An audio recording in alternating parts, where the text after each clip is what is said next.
and welcome to ASB Sports Box Weekly. I'm Bouchy, and that is newbie Alex Gelman making his anchoring debut here with us at ASB Sports Box. Alex, you're coming from all the way from Philadelphia, Pennsylvania, making the trip here to the state of Arizona as a freshman Cronkite student. It's good to have you here, man. Well, I'm excited to be here. We have a lot of news to get to, and I'm excited to share it all with you guys right now. And some of that news coming from your hometown, Carson Wentz getting traded. That's got to be a dagger for you Eagles fans, let's be honest. A lot of mixed emotions. We'll break down the Carson Wentz deal later in the show today. Yeah, that and Marcus Mariota being traded and all these quarterbacks. We're going to have a lot to talk about in that segment specifically. But why don't you tell me all about the Phoenix Suns game against the Brooklyn Nets, which featured the return of a former ASU Sun Devil, James Harden, who played a huge key role in that game. Yep, let's head out to downtown Phoenix. Check out some highlights from Tuesday night between the Nets and the Suns. First period, Nets and Suns. James Harden making his return to Arizona. And look at him, Devin Booker matched up on him. Harden's going to take it to the rim early. No Kyrie, no KD for Brooklyn tonight. Just Harden and his new teammates. As you see, Chris Paul takes it to the paint. N1 fouled by DeAndre Jordan. And here, Devin Booker. Little sauce inside the paint. And he lays it in. As the Suns out to an early lead in the first quarter. Now a little more action. James Harden takes it right to the rim and lays it in.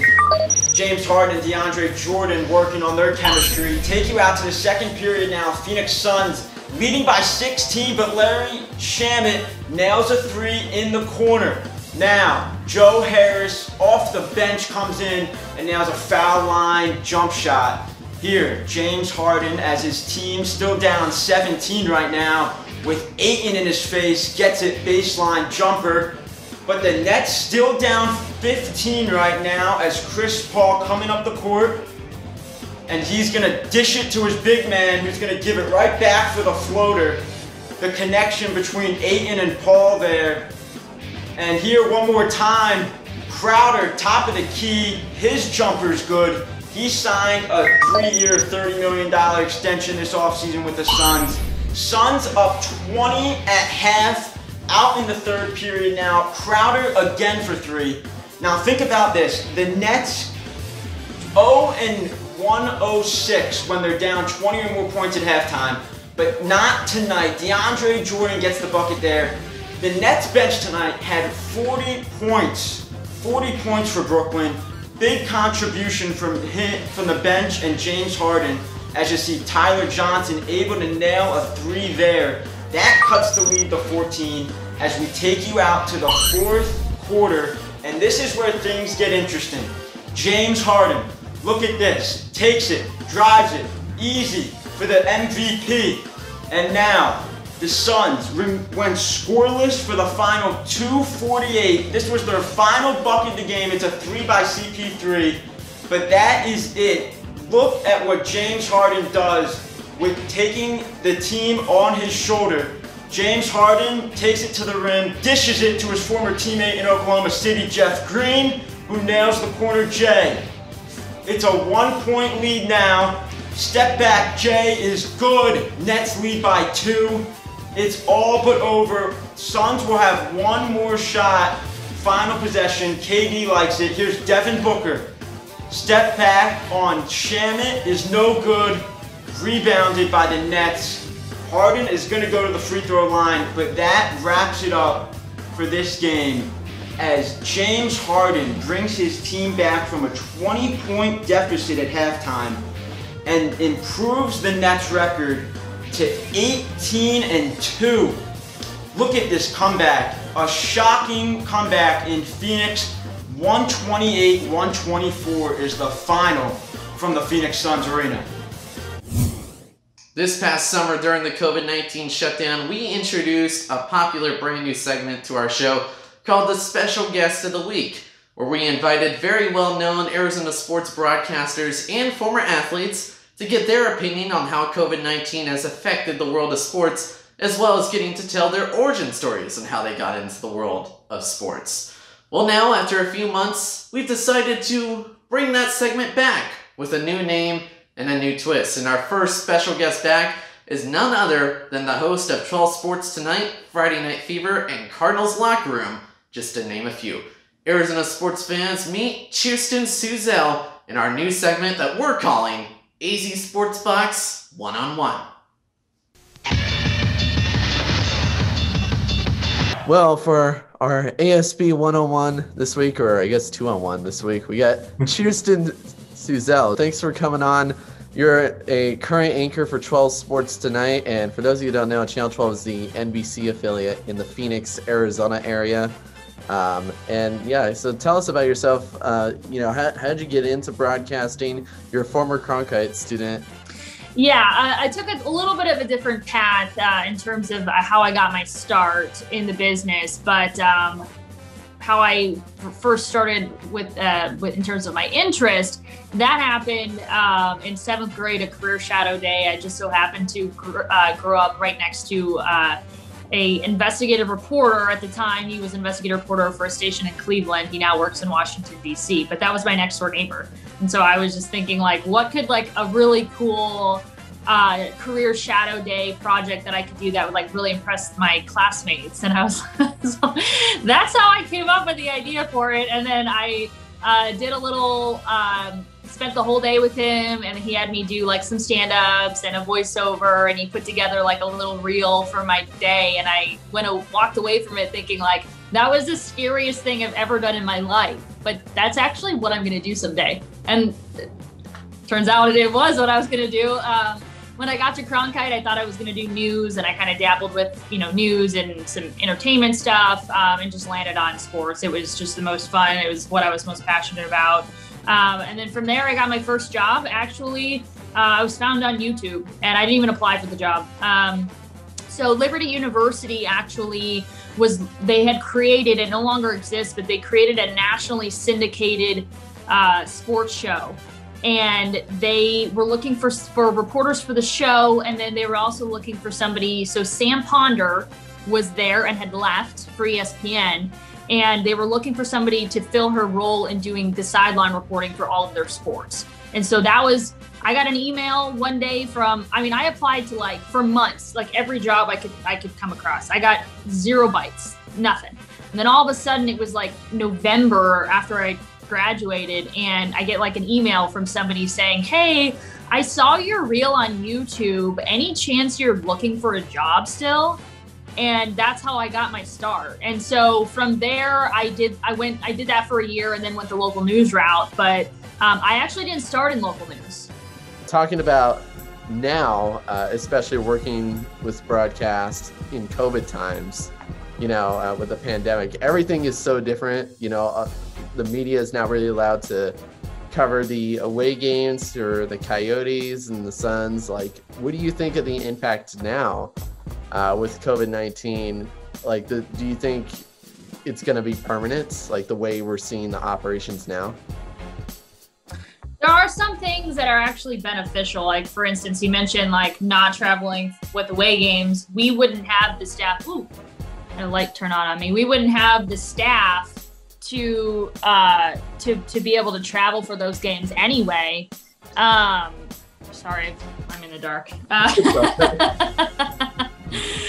So we wouldn't have the staff to travel those games anyway. And so with COVID, they have now started doing Zoom availabilities on the road when they didn't used to do that. And so now in some ways we actually have a little more access when it comes to away games and things like that than we did prior. Now, what's not fun is not being able to get, for instance, I did Cardinals Locker Room. That is a 30 to 90 minute, depending on where we're at in the season, show. And so it's hard to fill a 90-minute show when all of your interviews and all of your access is just through Zoom interviews. I mean, you lose the interaction with the players. You have to find new ways to be engaging over a computer screen. You don't get to have as much fun. A lot of the storylines are storylines that, everybody else is doing because you're on group Zooms. Looking back on your entire career, what's been your favorite part of it all? Like, if you had to pick just one. I'll say my favorite like, and this might not be the answer that you're looking for, but my favorite aspect of it is by far getting to develop relationships and to see how far you can get in this industry through developing relationships. It is all, the sports broadcasting world is very small, very small. Last question here for students now, trying to get their foot in the door, especially now in the Cronkite School. I think there was about 100 freshmen, I believe. It's constantly growing. It's only getting bigger and bigger. And I always ask this to every other interviewee, but what advice would you give to broadcasters now who are just getting into this field? I would say get out and as much you can possibly do in terms of internships or shadowing or developing relationships in any way. Just get yourself out there. I think everybody at the Cronkite School knows that it's a competitive industry. So what can you do to take advantage of the opportunities that you have in front of you? All right. Well, yeah, appreciate all your advice. But yeah, thanks so much for coming on, and thank you. Good luck to you. So. Yeah, you're so welcome. Great talking to both of you guys. Oh, thanks. The Arizona Rattlers and the Indoor Football League recently announced that they will be revising their upcoming 2021 season schedule. The season will kick off on May 16th as the Arizona Rattlers will head on the road to take on the Northern Arizona Wranglers, and then they will conclude the regular season with a home game on August 21st when they take on the Frisco Fighters. It's currently undetermined when the playoffs will start, but it's expected that the entire playoff season, including the United Bowl Championship, will be played for the first time ever in the month of September. Speaking of the Arizona Rattlers, we had a chance to sit down with current wide receiver Jamal Miles and talk about his story. ASB reporter José Solís has the story. Just growing up, my household, like growing up around my dad, he always watching football. My uncles play football. My dad played football. Driven by the greatness of Deion Sanders and Walter Payton, Jamal Miles continues to be a boon to football in Arizona, entering his 5th year with the Rattlers franchise. How about right here? Jamal Miles, touchdown, Arizona! The road to the gridiron has not been like some of his old teammates at ASU. Miles was a blip on the Jacksonville Jaguars along with a stint in the CFL before returning to Arizona in 2017. But as far as returning to the NFL is concerned, Miles is happy where he is now. I don't really, like right now, NFL isn't really a goal of mine. If it happens, it happens. But right now I'm just, playing for the love of the game, and having the opportunity to go out there and play. The Peoria native is doing everything he can to help make the Rattlers better, winning back on his ASU days with Dennis Erickson. I mean, the biggest thing I was able to learn from him was just like, he just allowed me to be myself, just go on the field, be me, put me in places to make plays and stuff like that, and just show who I was. So. Rattlers fans certainly know his name now, and after a season canceled due to COVID-19, a reintroduction is in order. But like everything else right now, safety does come first. I'm pretty sure that they're going to do the best of their ability to try to keep us safe. But we know that once we get on that field, like there's a risk that we could possibly get it or not get it, But hopefully they're taking the right precautions and doing things like that. So all in all, Miles is happy in his role as a hometown hero. The pace of indoor football is lightning fast. Faster still is Miles. When the IFL returns in May, don't blink, because it's only a matter of time before Miles makes his mark again. For Easy Sports Box, I'm José Solís. A lot of moves already made in the NFL offseason, including at the quarterback position.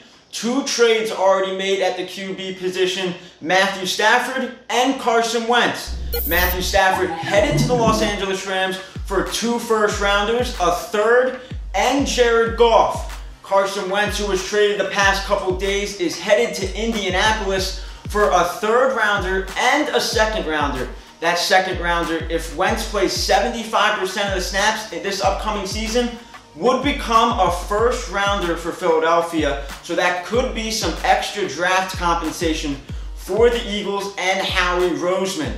With some other quarterbacks, though, in the NFL, Deshaun Watson looking to get out of Houston while he can. Remember, he signed a big contract back in September, but now asking out. Many teams on his wish list, including the Denver Broncos and the Carolina Panthers. We'll see where he ends up. Other quarterbacks, including Marcus Mariota and Sam Darnold, also being talked about on the trade market. Remember, the Jets have the second overall pick in this upcoming draft. Definitely looking at the quarterback position there. And with the Raiders, Mariota and Derek Carr on the roster, they will definitely look to move off of one of them this offseason. A lot of moves being made around the NFL, especially at the quarterback position. ASU Hoops is currently this week having their toughest road trip ever, and they're doing it entirely in Hollywood, one against the #1 team in the Pac-12 and the other upcoming against the second-ranked best team in the Pac-12, the UCLA Bruins. And our very own Olivia Eisenhauer has all the recap from ASU's last games against USC and what to expect against opponents like UCLA, as well as the rest of the Pac-12 basketball schedule. The Sun Devils made the trip to Los Angeles on Wednesday to take on number 17 USC and just didn't have an answer for USC's Isaiah and Evan Mobley. Evan is seen as one of the top prospects in the 2021 NBA draft and proved it by posting 22 points against the Sun Devils, and the oldest Isaiah put up a double-double. Senior guard Remy Martin led the Devils as they started off hot by going 6 for 8 from the field and would have 30 points on the night. ASU was able to break down USC's zone in the first half and capitalize by draining 6 from the three-point line. The game continued at a fast pace for the rest of the half, and the Devils went to the locker room down just 44-46 to the Trojans. Coming out of the half, with the exception of Martin, the offense cooled down dramatically, but USC's did not. They finished the night shooting 45.5% from the field and 55% from three. Additionally, 44 points in the paint. This led to an 89-71 loss to the top team in the Pac-12. Yeah, it was a clean game. It was a well-played game, first 20 minutes. And again, we had our chances just to keep it 6, 7, 8 and try and put some game pressure on them. At the under 4, but they hit their shots and we didn't. But I'm sure we wore down because it's, when you play in guys these kind of minutes and you don't have a lot of options, that's what happens.